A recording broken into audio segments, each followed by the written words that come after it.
శ్రీకాకుళం అరసవిల్లి సూర్యనారాయణ మహాక్షేత్రం. ద్వాపర యుగంలో సూర్యనారాయణ స్వామి విగ్రహం బయటపడటానికి అసలు కారణం ఏమిటో ఈ వీడియోలో తెలుసుకుందాం. ద్వాపర యుగం చావు బతుకులో నీటి కోసం ఎదురు చూస్తున్న ప్రజల రోదనతో బలరాముడు తన నాగలితో నేలను చీల్చగానే భూమిలో దాగి ఉన్న జలశక్తి నేలపైకి వచ్చింది. అదే నేటి మన నాగావళి నది. ఆ పవిత్ర ప్రవాహం పక్కనే ఈ నేలను రక్షించేందుకు శివుడు ఇక్కడే నిలవాలని బలరాముడు ప్రార్థించాడు. దేవతలంతా చేరి ఉమారుద్ర కోటిలింగేశ్వరుని ప్రతిష్ఠించారు. ఈ మహా కార్యానికి సాయంత్రం ఏకాంత సమయానికి చేరుకున్న ఇంద్రుడు శివపార్వతుల దర్శనం కోరగా నంది అతన్ని అడ్డుకున్నాడు. అవమానంతో మండిపోయిన ఇంద్రుడు దూసుకెళ్లగా నంది ఒక్క కొమ్ముతో అతన్ని ఆకాశంలోకి విసిరేశాడు. ఇంద్రుడు రక్తమోడుతూ నేలపై కూలిపోయాడు. అప్పుడు ఒక అగ్నిజ్యోతి అతని ముందుకు ప్రత్యక్షమైంది. అది సూర్యుడు.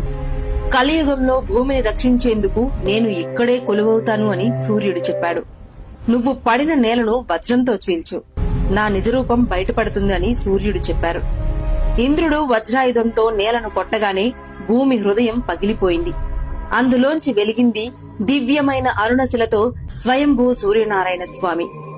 ఆ విగ్రహం వెలసిన క్షణంలోనే ఇంద్రుడి శరీరంలోని ప్రతి గాయం, ప్రతి నొప్పి ఒక్క క్షణంలో మాయమైపోయింది.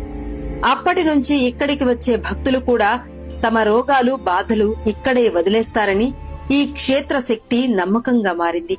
ఇంకా అద్భుతం ఏమిటంటే ఏడాదికి 2 సార్లు మాత్రమే, మార్చి మరియు అక్టోబర్లో పొద్దున్న తొలి సూర్యకిరణం గర్భగుడి చీకటిని ఛేదించి స్వామి పాదాలపై పడుతుంది. అక్కడి నుంచి శిరస్సు వరకు తనను తానే స్పృశించి మరలా తన శక్తిని తేజోవంతం చేసుకుంటుంది.